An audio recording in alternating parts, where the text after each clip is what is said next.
দক্ষিণী সিনেমার সুপারস্টার, কোটি ভক্তের হৃদয়ের নায়ক থালাপতি বিজয়। কিন্তু এবার তিনি শুধু একজন অভিনেতা নন, তিনি একজন প্রতিবাদী কণ্ঠ, একজন রাজনৈতিক যোদ্ধা। থালাপতি বিজয়ের অভিনীত শেষ সিনেমা জননায়াগান মুক্তি পাওয়ার কথা ছিল ৯ জানুয়ারি, কিন্তু হঠাৎ করেই ছবিটির মুক্তি স্থগিত করে প্রযোজনা সংস্থা।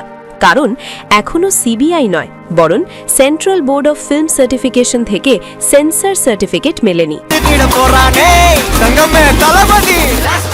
এই বিলম্ব স্বাভাবিক, নাকি এর পেছনে আছে অন্য কোনো কারণ? এই প্রশ্নই এখন ঘুরপাক খাচ্ছে দর্শক ও গণমাধ্যমে। এই সেন্সর জট নিয়ে মামলা গড়িয়েছে হাইকোর্টে। ২৭ জানুয়ারি এই মামলার রায় ঘোষণার কথা রয়েছে।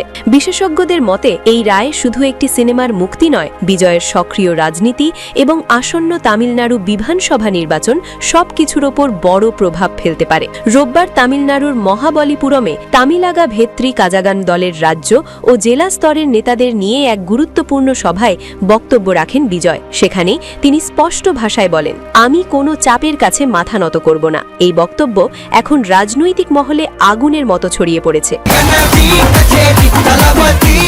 তবে চাপ এখানেই শেষ নয়। ২০২৫ সালের সেপ্টেম্বরে কারুরে বিজয়ের একটি রাজনৈতিক সমাবেশে ঘটে যায় ভয়াবহ পদদলনের ঘটনা।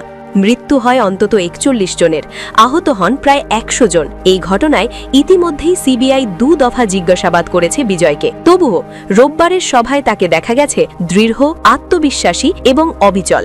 একদিকে জননায়াগান সেন্সর জট, অন্যদিকে সিবিআই তদন্ত।